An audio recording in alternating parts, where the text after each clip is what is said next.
Capítulo 2. Um novo mundo se revela para mim. Obviamente, eu havia passado por uma experiência de renascimento, em que todas as formas de medo haviam se afastado de mim. Eu agora tinha coragem de tal maneira que nunca havia experimentado antes. Apesar do fato de ainda não ter sido mostrado para mim como ou de que fonte eu seria capaz de receber os recursos necessários, eu tinha fé inabalável de que o dinheiro estava vindo ao meu alcance. Na verdade, consegui enxergá-lo já em minha posse. Em muitas poucas ocasiões na minha vida inteira, pude experimentar tal tipo de fé. Na verdade, era um sentimento indescritível. Não há palavras na língua portuguesa que possam descrevê-lo.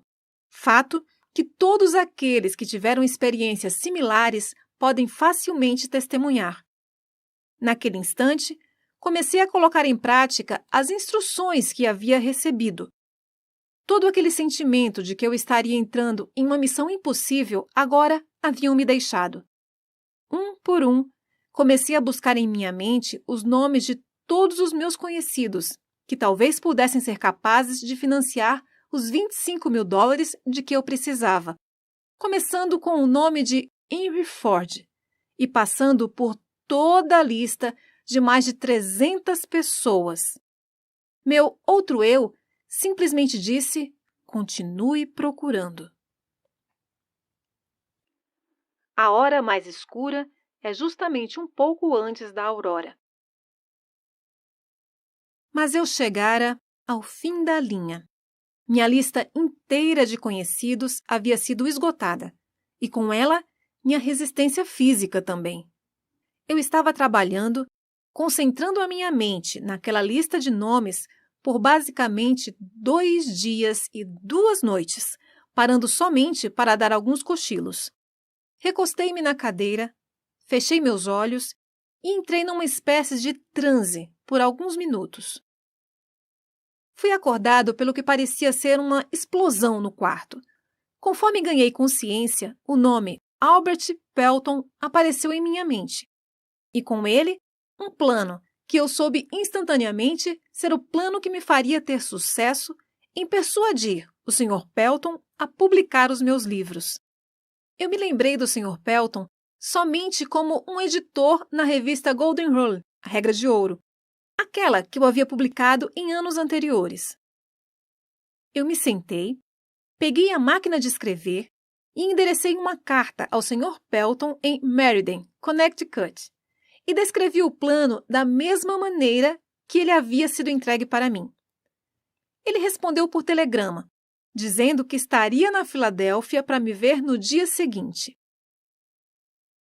Quando ele chegou, mostrei a ele os manuscritos originais da minha filosofia e brevemente expliquei qual seria sua missão. Ele pegou os manuscritos, folheou algumas páginas por alguns minutos, então parou de repente e, com os olhos fixos na parede por alguns segundos, disse: "Eu publicarei os livros para você." O contrato foi assinado. Uma quantia substancial de royalties me foi paga e os manuscritos foram entregues a ele, que os levou para Meriden. Eu não perguntei a ele o que o fez tomar a decisão de publicar os meus livros antes mesmo de tê-los lido. O que eu sei é que ele me forneceu o capital necessário, imprimiu os livros e me ajudou a vender milhares deles para sua própria clientela de compradores de livros, espalhados em praticamente todos os países de língua inglesa no mundo. Meu outro eu se sai bem. 3 meses após o dia que o Sr. Pelton me visitou na Filadélfia, um jogo completo, com todos os meus livros, estava em cima da mesa, bem na minha frente. E minha renda da venda dos livros era grande o suficiente para suprir todas as minhas necessidades. Esses livros agora estão nas mãos de todos os meus estudantes do mundo inteiro. Meu primeiro cheque dos royalties referente à venda dos meus livros alcançou a quantia de $850. No momento em que abri o envelope para apanhar o cheque, meu outro eu disse: "Sua única limitação é aquela que você impõe em sua própria mente. Não tenho certeza de que eu entenda exatamente o que esse outro eu seja, mas tenho plena convicção de que não há derrota permanente para o homem ou a mulher que o descubra e confie nele. No dia após o Sr. Pelton ter ido me visitar na Filadélfia, o meu outro eu me presenteou com uma ideia que resolveu imediatamente o problema financeiro.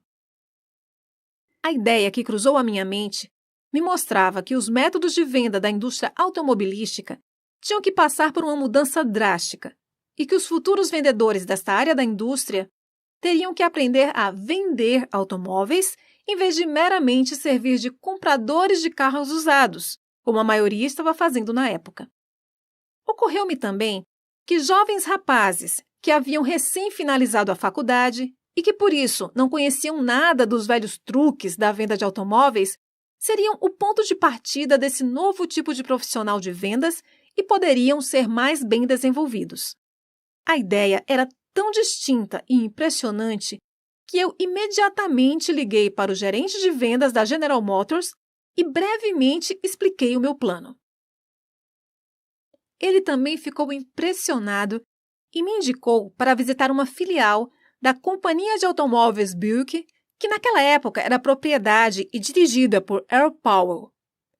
Eu visitei o Sr. Powell, expliquei-lhe meu plano e ele imediatamente me colocou para treinar 15 garotos cuidadosamente selecionados da faculdade. A minha renda deste treinamento foi mais do que suficiente para tomar conta de todas as minhas despesas pelos próximos 3 meses, até que os resultados da venda dos meus livros começassem a entrar, incluindo o custo daquela luxuosa suíte que naquela época me preocupou muito. Meu outro eu não havia me desapontado. O dinheiro que eu precisava estava em minhas mãos, justamente no momento em que eu precisei. Nesse momento, fui convencido de que a minha viagem para a Filadélfia não era, sob nenhuma hipótese, uma missão sem sentido, conforme minha razão havia indicado antes de partir do oeste da Virgínia. Daquele momento em diante, até este exato minuto, tudo o que eu precisei veio até mim. E isso mesmo considerando que o mundo inteiro recentemente passara por um período de depressão econômica, quando mesmo as necessidades básicas não estavam disponíveis para muitas pessoas. Em alguns momentos, a chegada das coisas materiais das quais eu precisei veio um pouco tarde, mas posso com toda certeza dizer que o meu outro eu sempre me encontrou no cruzamento e, por sua vez, sempre me indicou por qual caminho eu deveria seguir.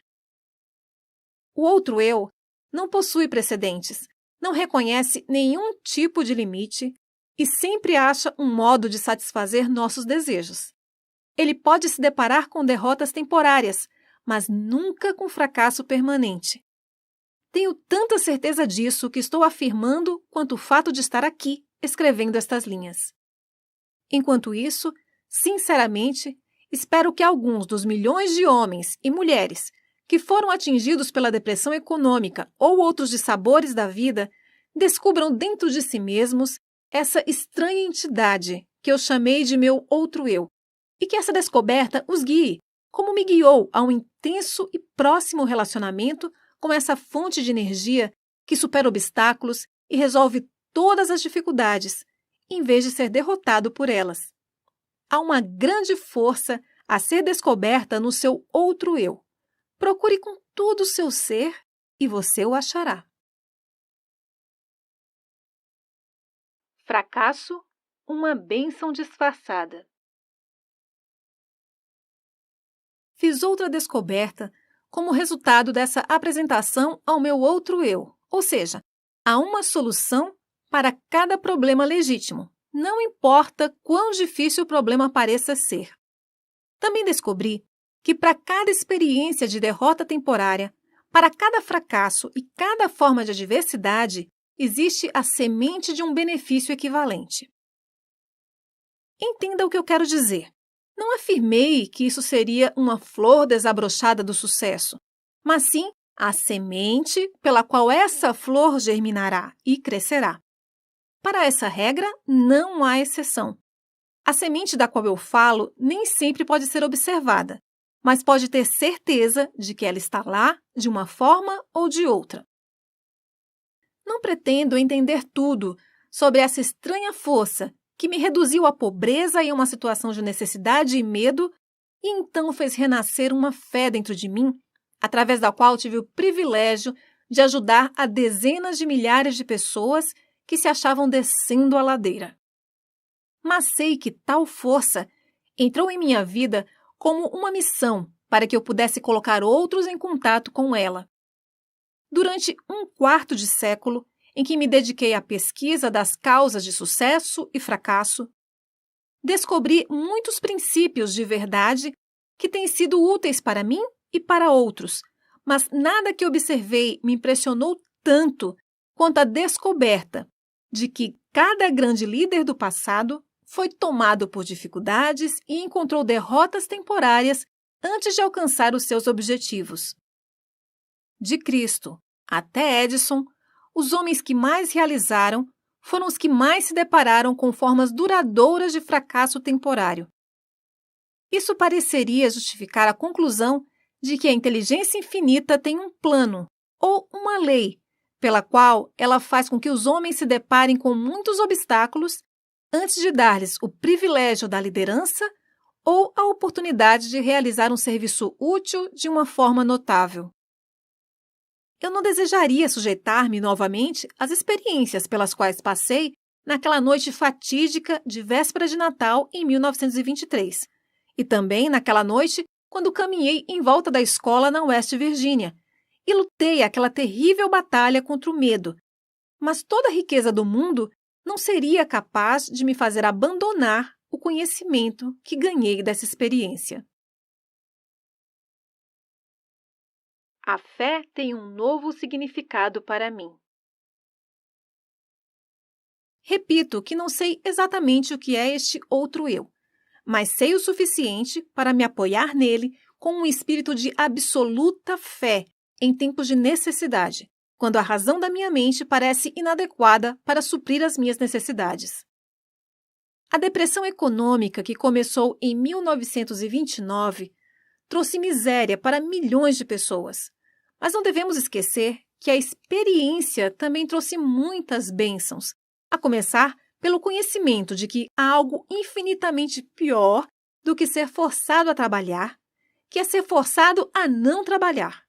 De certa forma, essa depressão foi mais uma bênção do que uma maldição, se analisada à luz das mudanças que trouxe para as mentes de todos que foram afetados por ela. O mesmo é verdadeiro para cada experiência que altera os hábitos dos homens e os força a olhar para o seu interior para a solução dos seus problemas. O tempo que passei em reclusão na West Virginia foi, sem sombra de dúvidas, a mais severa das punições da minha vida, mas a experiência trouxe bênçãos na forma de conhecimentos de que eu precisava, que de certa forma mais do que compensaram o sofrimento. Estes dois resultados, o sofrimento e o conhecimento ganho dele, foram inevitáveis. A lei da compensação, a qual Ralph Waldo Emerson tão claramente definiu, fez esse resultado um tanto quanto natural e necessário. O que o futuro pode guardar para mim, na forma de desapontamentos, através de derrotas temporárias, com certeza não tenho meios de saber. Mas sei, contudo, que nenhuma experiência do futuro pode possivelmente me atingir tão profundamente quanto aquelas do passado, porque agora tenho acesso ao meu outro eu. Desde que este outro eu tomou conta de mim, venho tendo acesso a um tipo de conhecimento que, por certo, não teria descoberto enquanto a minha antiga entidade, chamada medo, estava no controle. Aprendi que todos aqueles que se deparam com dificuldades que parecem insolúveis podem resolvê-las, e ainda melhor lidar com elas se estiverem dispostos a esquecer suas próprias dificuldades e partir para ajudar outras pessoas que, porventura, estejam passando por dificuldades maiores. o valor de dar antes de tentar conseguir. Tenho plena certeza de que nenhum esforço que nós possamos fazer em prol daqueles que estão em momentos de dificuldade ocorre sem algum tipo de recompensa adequada.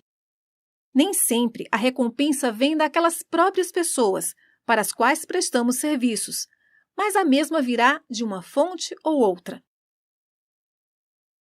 Desconfio seriamente de que nenhum homem pode utilizar-se dos benefícios deste outro eu enquanto estiver impregnado pela ganância e pela avareza, pela inveja e pelo medo. Mas, se eu estiver errado nesta conclusão, ainda tenho a honra de ser aquele que achou paz de espírito e alegria através de um ponto de vista que não estava correto. Eu preferiria, sim, estar errado e feliz a estar certo e infeliz. Mas esse ponto de vista não está errado. Enquanto eu estiver de bem com o meu outro eu, serei capaz de adquirir qualquer coisa material de que precise. Além disso, serei capaz de conquistar felicidade e paz de espírito. O que mais poderia alguém querer? O único motivo que me inspirou a escrever este livro foi um desejo profundo e sincero de ser útil a outros, compartilhando com eles tanto quanto eles estejam preparados para aceitar a fortuna que se tornou minha no momento em que descobri meu outro eu. Essa riqueza, felizmente, não pode ser medida em termos materiais ou financeiros, porque ela representa muito mais do que isso. Riquezas materiais e financeiras, quando reduzidas aos seus valores líquidos, são mensuráveis em termos de saldos bancários. Saldos bancários não são mais fortes do que bancos. Esta outra forma de riqueza da qual falo é mensurável não somente em termos de paz de espírito e contentamento, mas da mesma forma como é manifestada naqueles que são adeptos da oração. Quando rezo, meu outro eu ensinou-me a concentrar-me nos meus objetivos e a esquecer do plano que deve ser atingido. Não estou sugerindo que objetos materiais devam ser adquiridos sem planos. O que eu estou dizendo é que o poder que transforma os pensamentos e desejos em realidade tem a sua fonte na infinita inteligência, que, por sua vez, conhece mais sobre os planos do que quem está fazendo a oração. Colocando o caso de outra forma, não seria mais inteligente, quando em oração, confiar na mente universal para nos entregar o plano que melhor se adapte à realização do objetivo da nossa oração? Minha experiência com oração me ensinou que tudo aquilo que resulta de uma oração é um plano que é adequado e adaptado para o atingimento do objetivo da oração, através de um meio natural e material. O plano deve ser transmutado através de uma ação de autoesforço. Eu não conheço nada a respeito de qualquer tipo de oração que possa funcionar favoravelmente em uma mente dominada, mesmo que em menor grau, pelo medo. Um novo meio de orar. Desde que me tornei íntimo do meu outro eu, minha forma de orar modificou-se. Eu costumava rezar somente quando encarava dificuldades. Agora, rezo antes da dificuldade, quando possível. Eu agora rezo não mais pelos bens e pelas grandes bênçãos deste mundo, mas para ser um merecedor de tudo que já possuo. Acho que este meio de orar é melhor do que o antigo. A inteligência infinita parece não ficar ofendida quando rendo graças e mostro que sou grato por todas as bênçãos que coroaram meus esforços. Fiquei maravilhado quando primeiro tentei este plano de oferecer uma oração de agradecimento por tudo que eu já possuía, pois assim descobri a vasta riqueza de que já dispunha e não apreciava. Por exemplo, descobri que eu tinha um corpo maravilhoso, que nunca havia sido seriamente danificado pela doença. Eu contava com uma mente razoavelmente bem equilibrada. Tinha uma imaginação criativa, com a qual eu poderia prestar um serviço muito útil para um grande número de pessoas. Eu era abençoado com toda a liberdade que desejava, tanto do corpo quanto da mente. Nutria um desejo ardente de ajudar outros que não tinham a mesma sorte. Descobri que a felicidade, o maior de todos os objetivos do ser humano, era minha de qualquer maneira, com depressão econômica ou sem depressão econômica. Por último, descobri que eu tinha o privilégio de me aproximar da inteligência infinita, tanto com o intuito de agradecer pelo que eu possuía e por iluminar e direcionar meu caminho, quanto para pedir mais bênçãos. Pode ser útil para cada leitor deste livro fazer um inventário de seus ativos intangíveis. Tal inventário pode mostrar que existem ativos que não possuem valor. Alguns sinais que nós subestimamos. O mundo inteiro está passando por um momento de mudança de tamanhas proporções que milhões de pessoas estão em estado constante de pânico, trazendo junto consigo preocupações, dúvidas, indecisões e, principalmente, medo. Parece-me que agora é o momento certo para todos aqueles que, por alguma razão, encontram-se naquele cruzamento da dúvida e da incerteza, para que conheçam e se tornem íntimos de seus outros eus. Todos os que desejarem realizar tal tarefa acharão útil tirar uma lição da natureza. A observação mostrará que as estrelas eternas brilham todas as noites nos seus devidos lugares, que o Sol continua mandando seus raios de luz e calor, provendo a Mãe Natureza com abundância de comida e energia, que a água continua a correr da sua nascente na montanha, que os pássaros e os animais selvagens da floresta recebem condições adequadas e satisfatórias de alimento, que após um dia de trabalho vem a noite para descansarmos, que após o movimentado verão vem o inverno de calmaria, que as estações vêm e vão exatamente como faziam antes da crise de 1929 chegar, que, na verdade, somente as mentes dos homens deixaram de funcionar normalmente, e isso porque os homens preencheram suas mentes com o medo. A observação desses simples fatos da vida cotidiana pode ser muito útil como um ponto de partida para todos aqueles que desejam suplantar o medo pela fé. Não sou um profeta, mas posso, sem falsa modéstia, predizer que todo indivíduo tem o poder de mudar seu estado material ou financeiro, mas primeiro ele ou ela tem que mudar a natureza das suas crenças. Não confunda a palavra crença com a palavra desejo. As duas não são a mesma coisa. Todo mundo é capaz de desejar vantagens financeiras, materiais ou espirituais. Mas o elemento fé é a única força verdadeira pela qual um desejo pode ser transformado em uma crença e, por sua vez, a crença transmuta-se em realidade. E é exatamente nesse ponto o momento mais apropriado para chamar a atenção para o real benefício que qualquer um pode experimentar simplesmente usando de forma deliberada a sua fé focada em qualquer forma de desejo construtivo. A mente age sempre de acordo com nossos desejos mais profundos e dominantes. Não há escapatória desse fato. Isso é literalmente um fato. Tenha muito cuidado com o que você deseja de coração, porque, por certo, será seu. A fé é o começo de toda grande realização. Se Thomas Edison tivesse parado, simplesmente desejando conhecer o segredo pelo qual a energia elétrica fazia com que a lâmpada incandescente acendesse, toda a conveniência que as suas descobertas trouxeram para a civilização teria permanecido como segredos da natureza. Ele encontrou-se com um fracasso temporário por mais de 10.000 vezes, antes de finalmente conseguir arrancar esse segredo da natureza.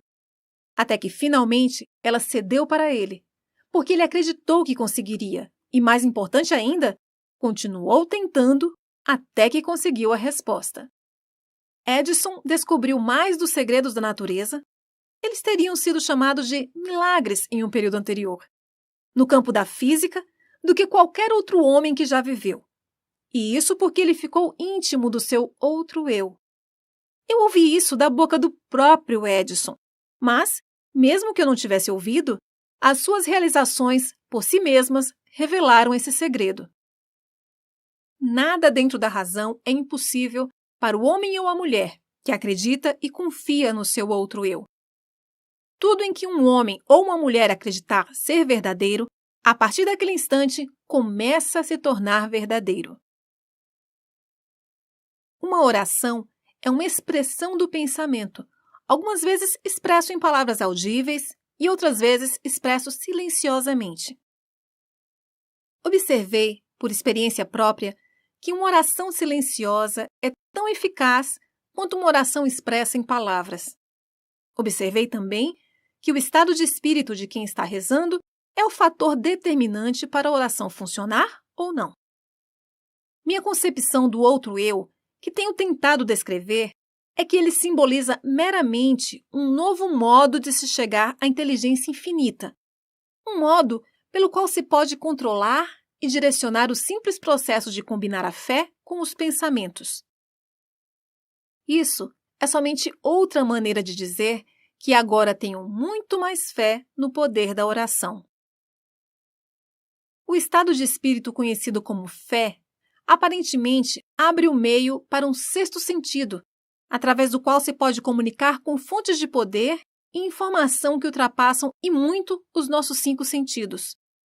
O desenvolvimento desse sexto sentido vem sempre para a sua ajuda, e ele é, na verdade, uma estranha força que, vamos assumir, é um anjo da guarda que pode abrir para você, sempre que quiser, a porta para o templo da sabedoria.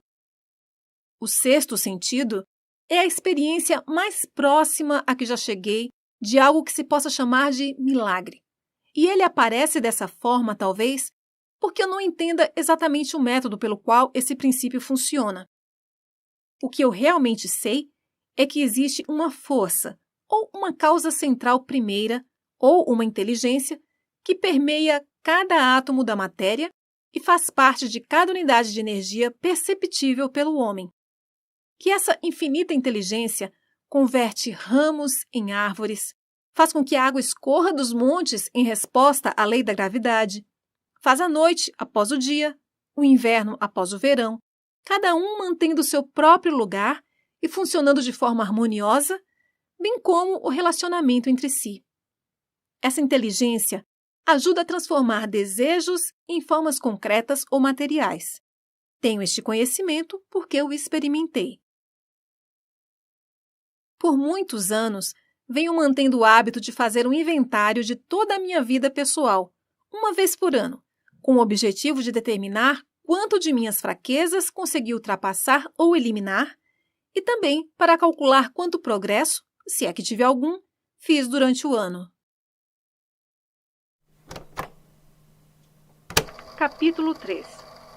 Uma estranha entrevista com o diabo.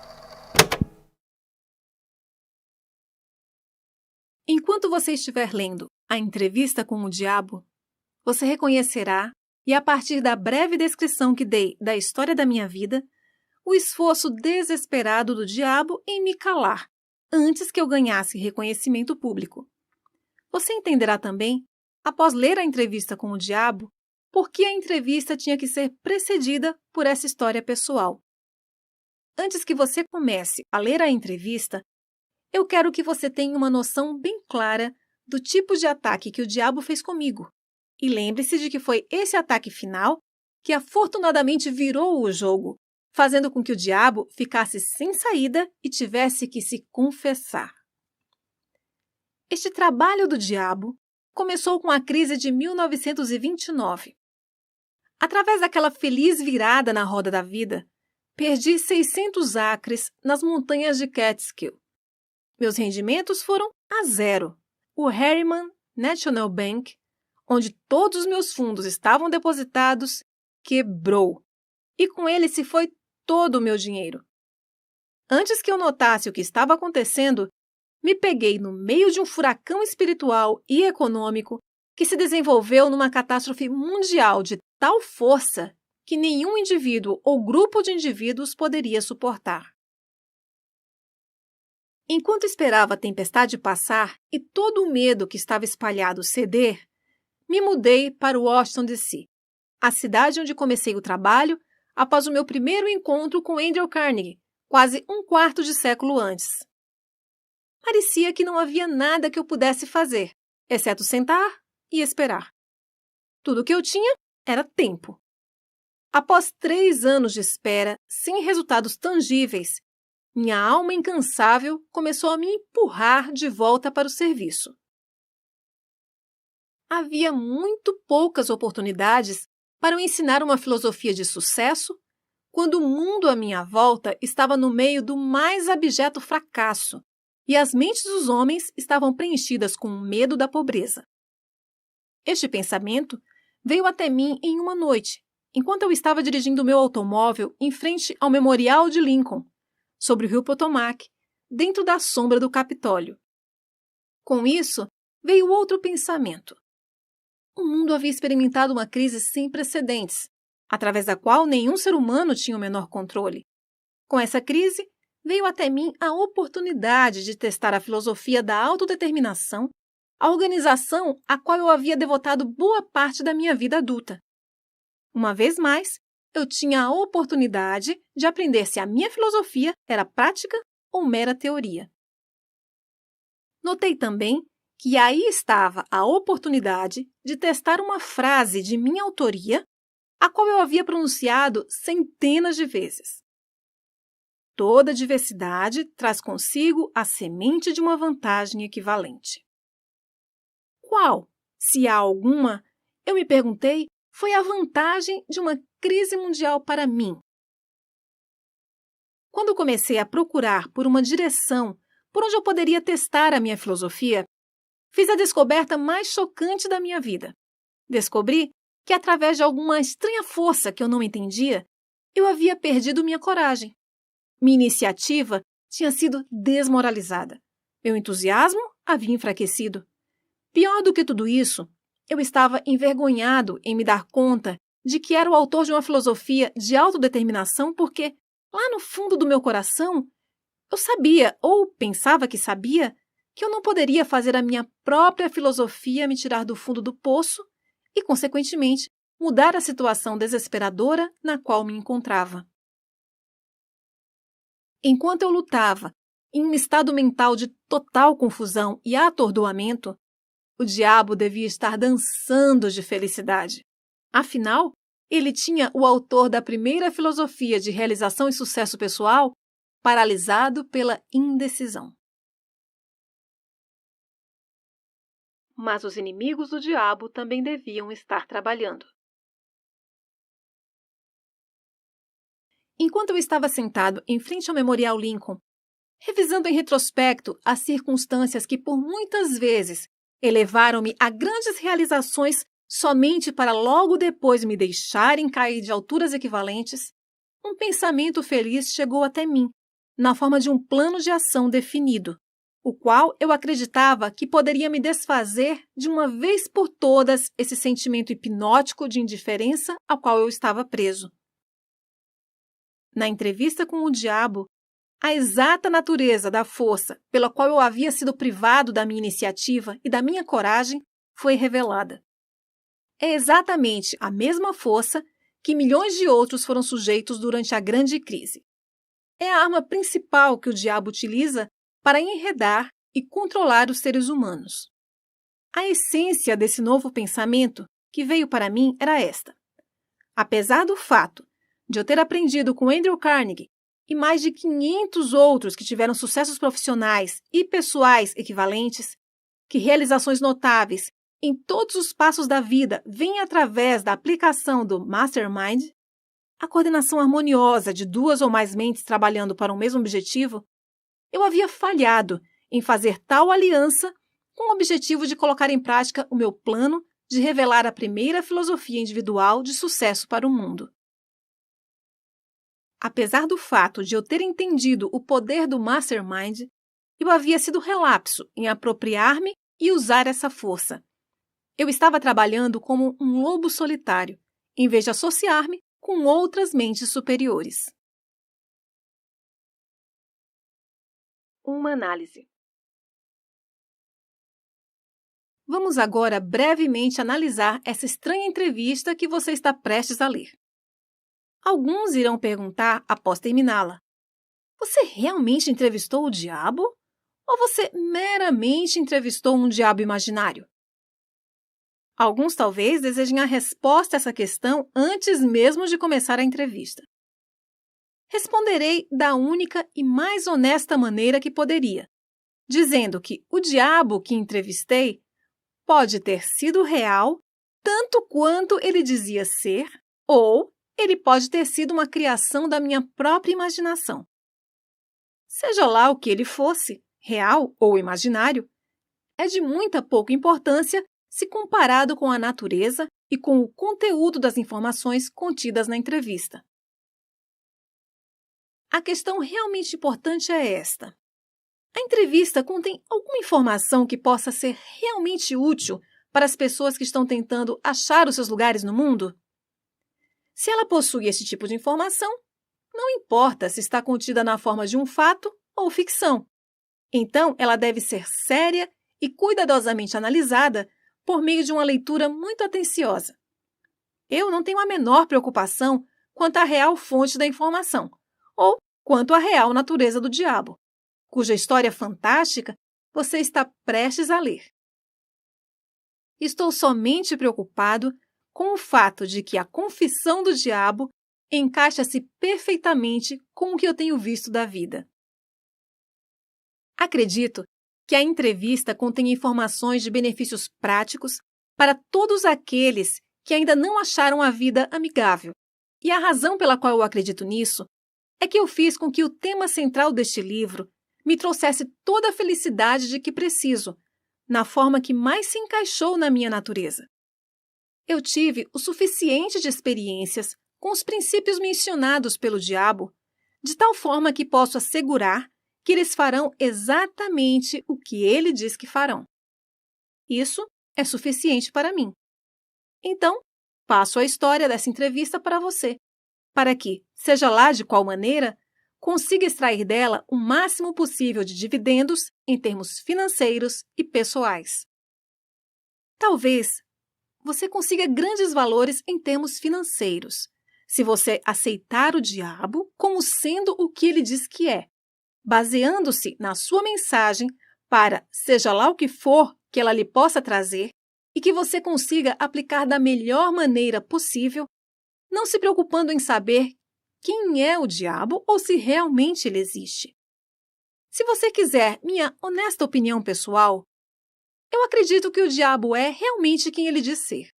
Agora, vamos analisar a sua estranha confissão. Após forçar a sua entrada na consciência do diabo, o senhor humano começou a entrevista que o diabo não queria dar, com questões que ele não poderia deixar de responder. Aqui começa a entrevista com o diabo. Eu descobri o código secreto pelo qual tenho acesso aos seus pensamentos. Vim para lhe fazer algumas perguntas muito simples. Exijo que você me forneça respostas diretas e verdadeiras. Você está pronto para a entrevista, senhor diabo? Sim, estou pronto. Mas primeiro, você deve se dirigir a mim com mais respeito. Durante essa entrevista, você se dirigirá a mim somente como Sua Majestade. Com que direito você exige tal respeito real? Você deve saber que eu controlo 98% das pessoas do seu mundo. Você não acha que isso é motivo suficiente para me dar um título de realeza? Você tem prova do que está afirmando? Sim, tenho provas em abundância. No que consistem as suas provas? Consistem de muitas coisas. Se você quer respostas, você se dirigirá a mim como Sua Majestade. Algumas coisas você entenderá, outras não. Para que você entenda meu ponto de vista, descreverei a mim mesmo e corrigirei a falsa noção que as pessoas têm de mim e de onde eu habito. Esta é uma ótima ideia, Sua Majestade. Comece me contando onde você mora e então descreva a sua aparência física. Minha aparência física? Bem, meu querido senhor humano, eu não possuo um corpo físico. Um corpo físico me colocaria em desvantagem e seria um fardo que eu teria que carregar, tal como vocês, criaturas humanas, o carregam ao longo da vida. Eu consisto de energia negativa e vivo nas mentes das pessoas que têm medo de mim. Também ocupo metade de cada átomo da matéria física e cada unidade de energia mental e física. Talvez você entenda melhor a minha natureza se eu lhe disser que sou a porção negativa do átomo. Ah, eu entendo o que você está querendo dizer. Você está preparando o terreno para dizer que, se não fosse por você, não haveria mundo, nem estrelas, nem elétrons, nem átomos, nem seres humanos, nada, não é isso? Verdade! Você está absolutamente certo. Bem, se você ocupa somente metade da energia e da matéria, quem ocupa a outra metade? A outra metade é ocupada pela minha oposição. Oposição? O que você quer dizer com isso? A oposição é o que vocês, humanos, chamam de Deus. Então, você divide o universo com Deus? É isso que você está dizendo? Não é o que estou dizendo. Isso é um fato. Antes do final dessa entrevista, você entenderá porque as minhas afirmações são verdadeiras. Você também entenderá porque elas têm que ser verdadeiras. Ou não poderia haver um mundo como você o conhece, muito menos criaturas humanas como você. Eu não sou nem de perto uma besta com um garfo e um rabo pontudo. Mas você controla as mentes de 98 em cada 100 pessoas. Você mesmo disse. Quem causa toda a miséria desses 98% do mundo controlados pelo diabo, se não é você? Eu não disse, em momento algum, que não sou a causa de toda a miséria do mundo. Por outro lado, me vanglorio disso. O meu negócio é representar o lado negativo de tudo, incluindo os pensamentos negativos de vocês, humanos. De que outra maneira eu poderia controlar as pessoas? A minha oposição controla o pensamento positivo. Eu controlo o pensamento negativo. Como você assume o controle das mentes dessas pessoas? Ah, isso é fácil. Eu simplesmente entro em suas mentes e ocupo o espaço que não é usado do cérebro humano. Eu planto as sementes do pensamento negativo nas mentes das pessoas e, dessa forma, eu consigo ocupar e controlar o espaço. Você deve ter muitos truques e ferramentas pelas quais você ganha o controle e o acesso à mente humana. Para ser claro, eu emprego truques e meios para controlar o pensamento humano. Os instrumentos que uso também são inteligentes. Vá em frente e me descreva os seus truques inteligentes, Sua Majestade. Um dos mais astutos instrumentos que uso para o controle da mente humana é o medo. Planto a semente do medo na mente das pessoas e, conforme essas sementes germinam e crescem, através do uso contínuo dos pensamentos negativos, controlo o espaço que elas ocupam.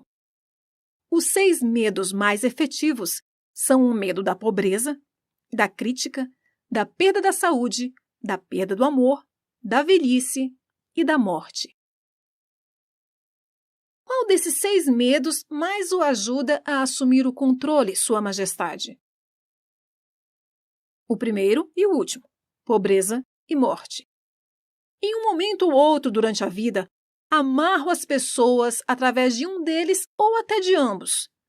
Planto esses medos nas mentes das pessoas de forma tão inexorável que elas acreditam que esses medos são sua própria criação. Realizo essa tarefa fazendo com que as pessoas acreditem que eu estou lá, esperando-as no portão de entrada da próxima vida, esperando para julgá-las e puni-las por toda a eternidade. É claro que não posso punir ninguém, exceto na própria mente dessa pessoa, através de alguma forma de medo. Mas medo daquilo que não existe é tão útil para mim quanto o medo daquilo que existe. Todas as formas de medo ampliam o espaço que ocupo na mente humana. Sua Majestade, você explicará como ganhou esse controle sobre os seres humanos? A história é muito longa para ser contada em poucas palavras. Tudo começou há mais de 1 milhão de anos, quando o primeiro homem começou a pensar. Até aquele momento, eu tinha o controle sobre todos os homens. Mas inimigos meus descobriram o poder do pensamento positivo e o colocou nas mentes dos homens. Aí então começou uma batalha de minha parte para permanecer no controle. Até este momento, eu tenho me saído muito bem. Tenho perdido somente 2% das pessoas para a oposição. O que eu posso extrair da sua resposta é que os homens que pensam são seus inimigos. Isso está certo? Isso não está certo, mas está correto. Me conte mais sobre o mundo em que você vive. Vivo onde quer que eu escolha. O tempo e o espaço não existem para mim. Sou uma força que, para descrever melhor para você, deve ser considerada como energia. Meu lugar físico favorito, conforme lhe falei, são as mentes das pessoas. Controlo uma parte do espaço do cérebro de cada ser humano. A quantidade de espaço que eu ocupo na mente de cada indivíduo depende do quanto e de que tipo de pensamento essa pessoa mantém em sua mente. Conforme já lhe falei, não posso, sob nenhuma hipótese, controlar uma pessoa que pense. Você fala da sua posição. O que você quer dizer com isso? O meu oponente controla todas as forças positivas do mundo, tal como o amor, a fé, a esperança e o otimismo.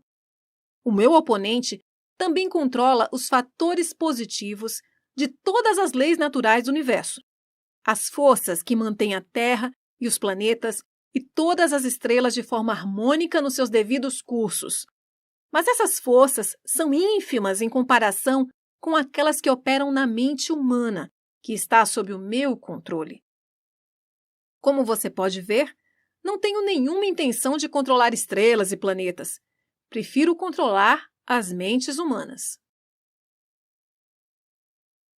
Onde você adquiriu a sua força e de que maneira você a mantém? Adquiro a minha força me apropriando do poder da mente dos humanos, conforme eles passam pelo portal no momento de suas mortes. 98 de cada 100 que voltam para o meu plano, vindo do plano da Terra, são assumidos por mim, e o poder de sua mente é acrescentado ao meu ser. Pego todos aqueles que vêm com qualquer forma de medo. Estou constantemente trabalhando, preparando as mentes das pessoas antes da morte, de tal forma que eu possa me apropriar delas quando voltarem para o meu plano. Você me dirá como você realiza efetivamente esse trabalho de preparar as mentes humanas, de tal forma que você possa ganhar o controle sobre elas? Tenho inúmeras maneiras de ganhar o controle das mentes humanas, enquanto elas ainda estão no plano da Terra. A minha maior arma é a pobreza. Eu deliberadamente desencorajo as pessoas a acumular riqueza material porque a pobreza em si mesma tira a habilidade dos homens de pensar e os faz uma presa fácil para mim. Outro grande aliado meu é a doença. Um corpo doente desencoraja o pensamento. Aí, então, tenho milhares de trabalhadores na Terra que me ajudam a ganhar o controle das mentes humanas. Tenho esses agentes estrategicamente colocados em todos os lugares, independentemente de raça, credo ou religião. Quem são os seus maiores inimigos na Terra, Sua Majestade? Todos aqueles que inspiram as pessoas a pensar e agir de acordo com as suas próprias iniciativas são meus inimigos. Homens tais como Sócrates, Confúcio, Voltaire, Emerson, Thomas Paine, Abraham Lincoln. E você também não está me fazendo nenhum bem. É verdade que você usa homens que possuem grandes riquezas? Conforme já lhe falei, a pobreza é sempre minha aliada, porque ela desencoraja a livre expressão de pensamentos e encoraja o medo nas mentes dos homens. Alguns homens ricos servem à minha causa, enquanto outros me atrapalham muito, dependendo da forma como essa riqueza é utilizada. A fortuna do grande Rockefeller, por exemplo, é uma das minhas piores inimigas. Isso é interessante, Sua Majestade. Você pode me contar por que você teme a fortuna dos Rockefellers mais do que as outras? O dinheiro de Rockefeller está sendo usado para isolar e conquistar a cura de doenças do corpo físico em várias partes do mundo. A doença sempre foi uma das minhas armas mais eficazes. O medo da doença só perde para o medo da pobreza. O dinheiro de Rockefeller está ajudando na descoberta de novos segredos da natureza em centenas de modos diferentes, onde todos esses meios estão sendo utilizados para ajudar homens a terem total controle sobre suas próprias mentes. Esses meios estão encorajando novos e melhores métodos de alimentação, de vestuário e habitação. Esse dinheiro está sendo usado para acabar com favelas nas grandes cidades, lugares onde meus aliados favoritos são encontrados. Está também financiando campanhas por governos melhores e ajudando a acabar com a desonestidade na política. Está colaborando para melhorar os padrões de negócios do mundo e encorajando homens de negócio a conduzirem suas empresas pela regra de ouro. E isso não é bom para a minha causa. O que você pode me dizer sobre garotos e garotas que as pessoas dizem que estão no caminho para o inferno? Você os controla também? Bem, eu posso responder essa questão somente com sim e não. Corrompi as mentes desses jovens, os ensinando a beber e a fumar, mas eles têm me surpreendido com uma tendência muito séria de pensar por si mesmos. Você diz que corrompeu as mentes dos jovens com álcool e cigarros. Consigo entender como a bebida alcoólica pode destruir o poder do pensamento independente, mas não consigo enxergar de que forma os cigarros podem ajudar na sua causa. Você pode não saber, mas os cigarros quebram o poder da persistência. Eles destroem o poder da resistência, acabam com a habilidade de concentração. Eles matam e diminuem a imaginação e ajudam em muitos outros meios para que as pessoas não usem as suas mentes da forma mais efetiva. Você sabia que tenho milhões de pessoas, jovens e velhas de ambos os sexos, que fumam 2 maços de cigarros por dia? Isso significa que eu possuo milhões de pessoas que estão gradualmente destruindo o seu poder de resistência. Um dia, adicionarei ao seu hábito de fumar cigarros outros hábitos destruidores de pensamento, até o momento exato de ganhar o controle de suas mentes. Hábitos vêm em pares, em trios, em quartetos. Qualquer hábito que enfraqueça a força de vontade de uma pessoa também abre portas para outros hábitos negativos possuírem a mente dessa pessoa. O hábito do cigarro não somente diminui o poder de resistência, como também desencoraja a persistência, além de enfraquecer outras relações humanas. Nunca pensei que cigarros pudessem ser uma arma de destruição, Sua Majestade, mas a sua explicação dá um novo enfoque no assunto. Quantos se entregam a esse hábito destrutivo de que você tanto se gaba? Eu estou orgulhoso dos meus números. Milhões agora são vítimas, e o número cresce dia a dia. Em breve, devo ter a maior parte do mundo entregue a esse hábito. E milhares de famílias têm os seguidores desse hábito, incluindo cada membro da família. Garotos e garotas muito jovens estão se entregando a ele. Eles estão aprendendo como fumar apenas observando seus pais, irmãos mais velhos e irmãs. Quais dos dois você considera a maior arma para ganhar o controle das mentes humanas, o cigarro ou a bebida? Sem hesitar, eu diria o cigarro. Uma vez que eu consiga que um jovem junte-se ao clube de 2 maços por dia, não tenho problema algum em induzir essa pessoa a começar a beber, a se esbaldar no sexo e todos os outros hábitos relacionados com a destruição do pensamento independente e da ação. Sua Majestade, quando comecei essa entrevista, eu tinha uma noção totalmente errada a seu respeito. Pensava que você era uma fraude e um tanto quanto irreal, mas agora vejo que você é muito real e realmente muito poderoso. A sua desculpa é aceita, mas você não precisa se preocupar. Milhões de pessoas já questionaram o meu poder, e a maior parte delas eu peguei no meu portal, assim que elas fizeram a passagem. Não peço que ninguém acredite em mim. Prefiro que as pessoas tenham medo de mim. Não sou um mendigo. Consigo tudo o que eu quero pela inteligência e pela força. Mendigar para que as pessoas acreditem nos meus princípios não faz parte da minha natureza, e sim da minha oposição.